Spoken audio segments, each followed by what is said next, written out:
Hello बच्चों, आपका मेरे चैनल शिक्षा घर में स्वागत है। बच्चों, आज मैं आप लोगों के लिए ट्रांसमिशन लाइन से रिलेटेड टॉप गोल्डन क्वेश्चंस लाया हूं। इन क्वेश्चंस को आप देखिए, समझिए, पढ़िए और प्लीज़ मेरे चैनल को लाइक, शेयर, सब्सक्राइब जरूर करें। चलिए स्टार्ट करते हैं। पहला क्वेश्चन है, संचरण लाइन चालक सतह पर जनित रेडियो प्रभाव वोल्टा डैश डैश द्वारा प्रभावित नहीं होती है। क्या? प्रणाली वोल्टा, चालकों पर कोरोना विसर्जन, वर्षा, आसपास के रेडियो रिसीवरों। तो इसमें आंसर क्या होगा? वर्षा। ठीक है, चलिए अगला क्वेश्चन देखते हैं। बंडल कंडक्टर्स को मुख्य रूप से EHV ट्रांसमिशन लाइनों पर किस लिए प्रयोग किया जाता है? बहुत इंपॉर्टेंट क्वेश्चन है बच्चों। ऑप्शन दिया है, ट्रांसमिशन लाइनों की लागत कम करने के लिए, ट्रांसमिशन लाइन की वोल्टा नियमन में सुधार के लिए, कॉपर लॉस को कम करने के लिए, कोरोना हानि को कम करने के लिए। तो बच्चों आंसर क्या होगा? बंडल कंडक्टर जो हम लोग यूज़ करते हैं वो कोरोना लॉसेस को कम करने के लिए, कोरोना लॉसेस को कम करने के लिए।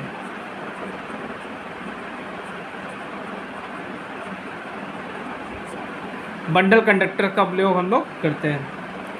चलिए अगला क्वेश्चन देखते हैं।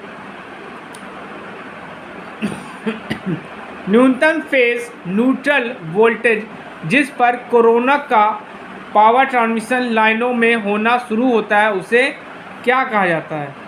ठीक है, नी voltage, visual critical voltage, critical destructive voltage, flash voltage. तो बच्चों आंसर क्या होगा? Critical destructive voltage.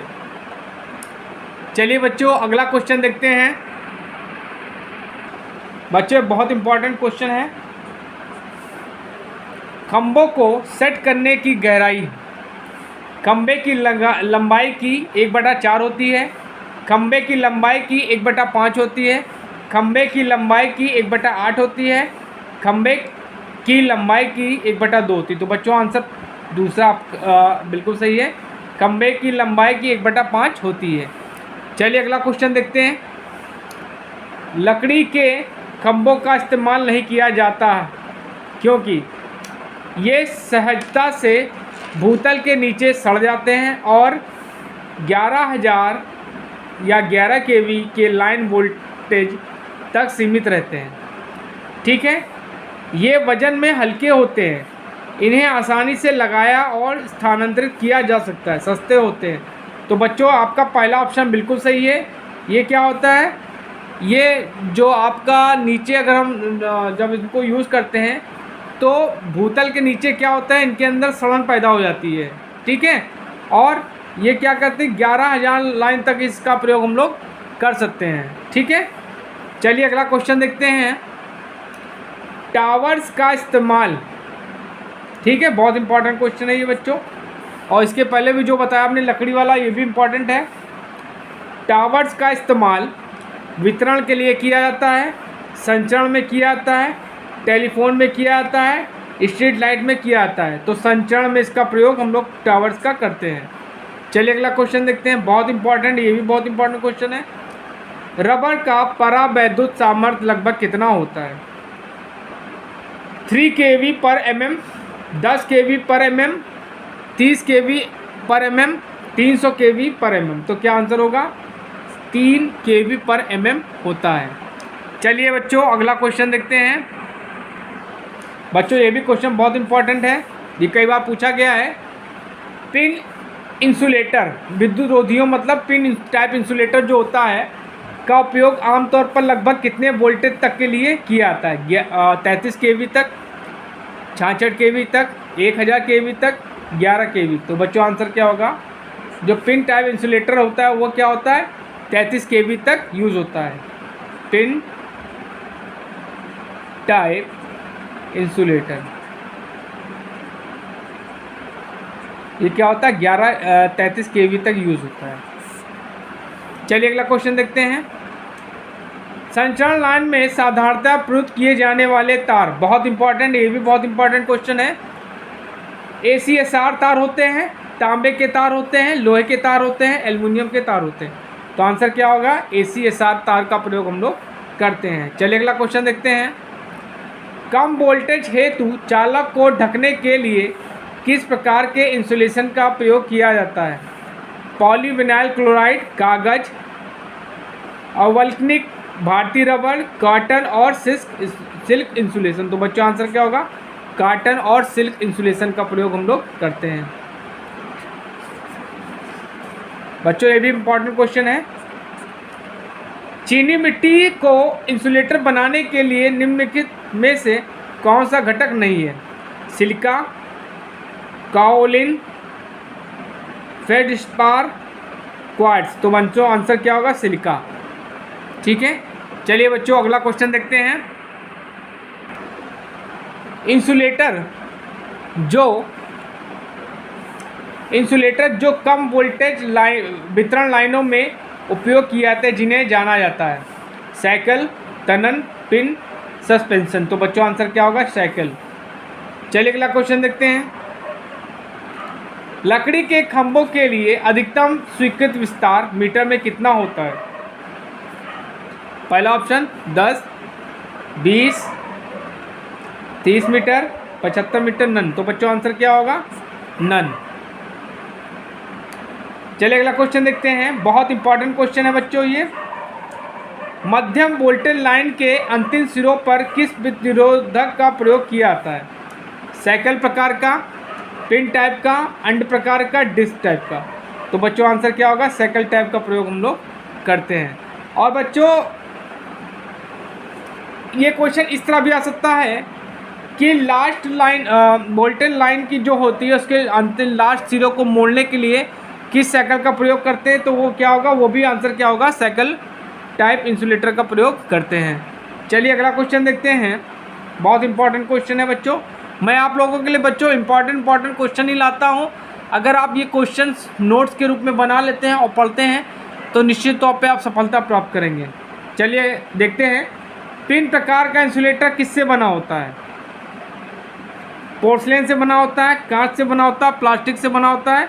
सभी विकल्प सही हैं। तो बच्चों क्या है इसमें आंसर क्या होगा? सभी विकल्प सही हैं। चलिए अगला क्वेश्चन देखते हैं। ACSR चालकों में एल्युमिनियम और इस्पात के चालकों के बीच विद्युत रोधन होता है, वार्निश की जाती है। ठीक है, बिटुमेन किया जाता है, सिरेमिक होता है, किसी भी रोधक की आवश्यकता नहीं होती है।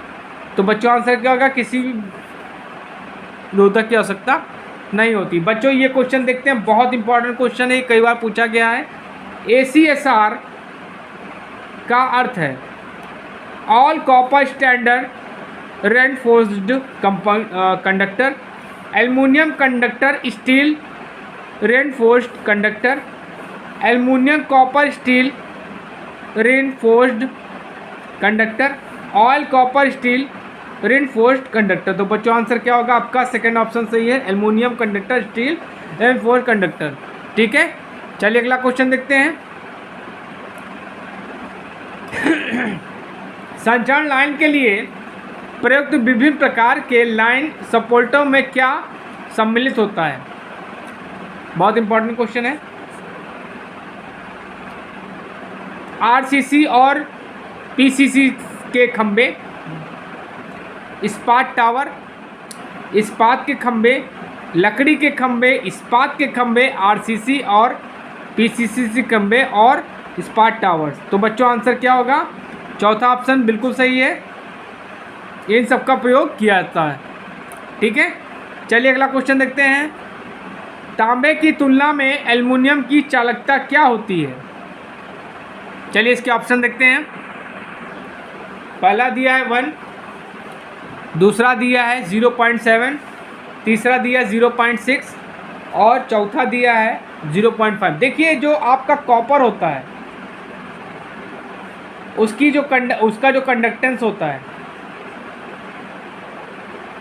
ये क्या होता है 90% होता है। क्या होता है बच्चों 90% होता है। सिल्वर का 96% होता है, ये आपको पता होना चाहिए। और आपका एल्युमिनियम जो है इसका 60% होता है। तो सबसे अच्छा कंडक्टर आपका सिल्वर होता है, उसके बाद आपका कॉपर आता है, उसके बाद एल्युमिनियम आता है। तो उस हिसाब से बच्चों आपका थर्ड ऑप्शन बिल्कुल सही है। चलिए अगला क्वेश्चन देखते हैं। विद्युत रोधी प्राय डैश डैश के बने होते हैं, कांच के बने होते हैं, ये भी इंपॉर्टेंट क्वेश्चन है बच्चों। चीनी मिट्टी के बने होते हैं, आरसीसी के बने होते हैं, कैडमियम के बने होते हैं। तो बच्चों आंसर क्या होगा, चीनी मिट्टी के बने होते हैं। चलिए अगला क्वेश्चन देखते हैं। आजकल तांबे के तारों की तुलना में एल्युमिनियम तारों का अधिक इस्तेमाल किया जाता है, क्योंकि ये बहुत अधिक मात्रा में उपलब्ध होते हैं, इनकी चालकता बहुत अधिक होती है, इनका यांत्रिक सामर्थ्य अच्छा होता है, इनकी लागत कम होती है। तो बच्चों इन चारों ऑप्शन में से ये पहला ऑप्शन बिल्कुल सही है, ये अधिक मात्रा में उपलब्ध हैं, इसीलिए हम लोग क्या करते हैं, एल्युमिनियम का आजकल प्रयोग करते हैं। चलिए अगला क्वेश्चन देखते हैं। ACSR चालक में इस्पात का उपयोग डैश डैश के लिए किया जाता है। बहुत इंपॉर्टेंट क्वेश्चन है। त्वचा प्रभाव की प्रकृति, इसको बोलते हैं स्किन इफेक्ट।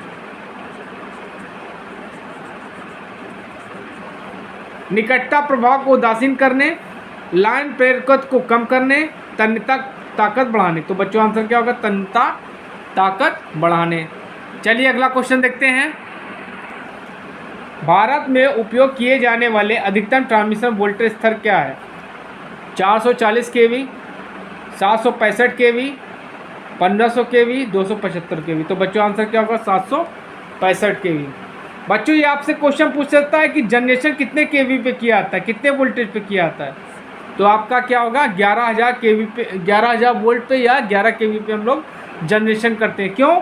लॉसेस को कम करने के लिए, लॉसेस को कम करने के लिए, लेस लॉसेस करने के लिए।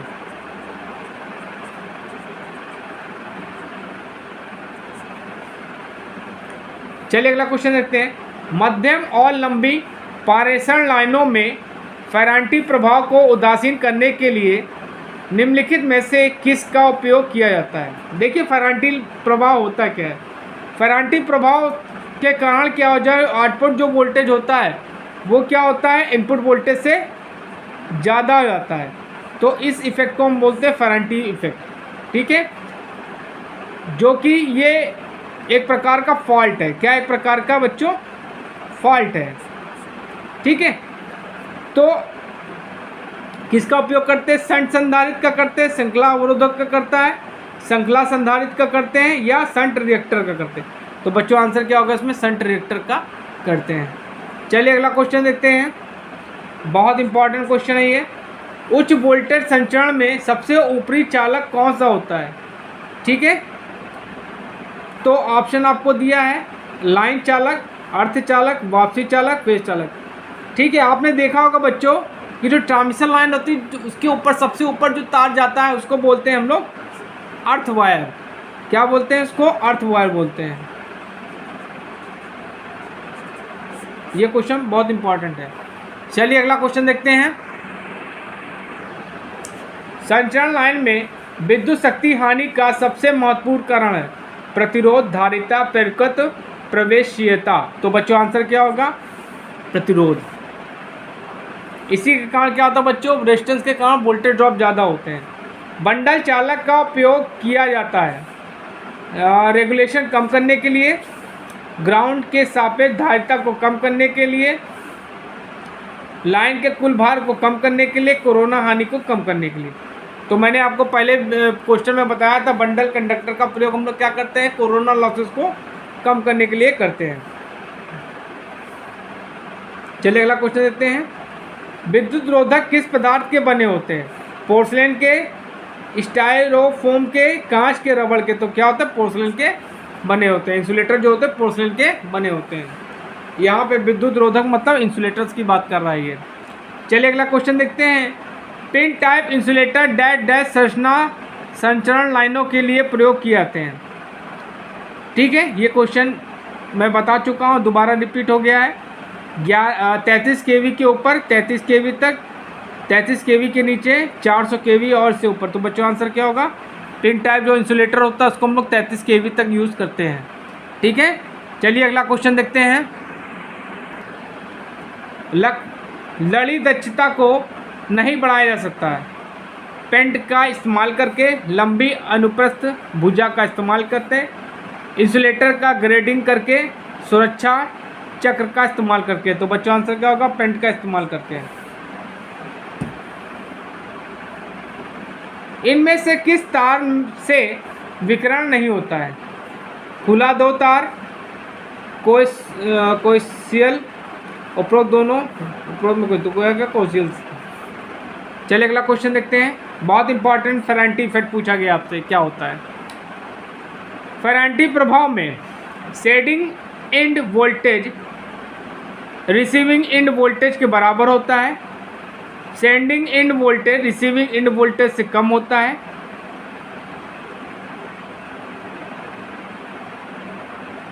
Sending end voltage receiving voltage से अधिक होता है। Sending end voltage receiving voltage के बराबर नहीं होता है। तो बच्चों फेरांटी प्रभाव में क्या होता है? जो आपका आउटपुट वोल्टेज हमने बोल दिया सेकेंडरी, ठीक है, ये इसको सेकेंडरी वीएस मतलब सेकेंडरी रिसीविंग वोल्टेज, ये क्या होता है? ये ज़्यादा होता है किससे? प्राइमरी से, या पीपी कहते हैं जो आप भेज रहे हो वोल्टेज, इसी को बोलते हैं फेरांटी इफेक्ट। ठीक है, तो आपका सेकंड ऑप्शन बिल्कुल सही है। मतलब जो सेंडिंग इन वोल्टेज जो होता है वो रिसीविंग वोल्टेज से कम होता है, मतलब इनपुट जो वोल्टेज होता है वो आउटपुट वोल्टेज से कम होता है। इस इफेक्ट को हम लोग फेरांटी इफेक्ट कहते हैं। चलिए अगला क्वेश्चन देखते हैं। दीर्घ सिरोपणी लाइनों में फेरांटी प्रभाव अनुभव करता है जब यह हल्की भारित होती है, पूर्ण भारित, एकांक शक्ति गुणक पर पूर्ण भारित हो, या 0.8। तो बच्चों इसमें आंसर क्या होगा? हल्की भारित होती है। चलिए अगला क्वेश्चन देखते हैं। दूसरे शब्दों में अभिलाक्षणिक इम्पीडेंस कहते हैं मैच इम्पीडेंस को, सर्ज इम्पीडेंस को, रिफ्लेक्टेड इम्पीडेंस को करते हैं और नन को। तो बच्चों आंसर क्या होगा? सर्ज इम्पीडेंस को हम लोग क्या करते हैं? अभिलाक्षणिक इम्पीडेंस भी कहते हैं। चलिए अगला क्वेश्चन देखते हैं। डीसी संचरण में, डीसी ट्रांसमिशन में कोरोना हानियाँ डैश डैश होती हैं। मिनिमम होती, हाई होती, इनफाइनाइट होती, एक्स्ट्रा हाई होती। तो क्या होती है? मिनिमम होती हैं as a comparison of AC transmission. चलिए अगला क्वेश्चन देखते हैं। ये बहुत इंपॉर्टेंट क्वेश्चन है। डैश डैश की जीवन काल अधिकतम होता है। वुडन पोल्स, ये भी इंपॉर्टेंट क्वेश्चन है। स्टील पोल्स का ज़्यादा होता है, कंक्रीट पोल्स का ज़्यादा होता है, स्टील पावर का। तो स्टील टावर का जो ज़्यादा क्या होता है? जीवन काल अधिकतम होता है। चलिए अगला क्वेश्चन देखते हैं। निम्न में से किसका प्रयोग बस बार और संचरण लाइन चलाने बनाने हेतु किया जाता है? Lead, lead, aluminium, nichrome, cadmium. तो बच्चों आंसर क्या होगा? एल्युमिनियम। आजकल हम लोग एल्युमिनियम का ज़्यादा यूज़ करते हैं क्योंकि ये आसानी से प्रचुर मात्रा में उपलब्ध है। ठीक है, चलिए अगला क्वेश्चन देखते हैं। चलिए बच्चों देखते हैं, ये भी क्वेश्चन बहुत इंपॉर्टेंट है। कोरोना बहाव समानता डैश डैश रंग का होता है। काला होता है, नीला होता है, पीला होता है, लाल होता है। तो बच्चों आंसर क्या होगा? नीला होता है। ठीक है, चलिए अगला क्वेश्चन देखते हैं। लकड़ी के खंभों के उपयोग के लिए अधिकतम विस्तृत स्पैन क्या होती है? 15 metre, 20 metre, 50 metre, 60 metre, 100 metre. तो आंसर क्या होगा? 60 मीटर। चलिए अगला क्वेश्चन देखते हैं।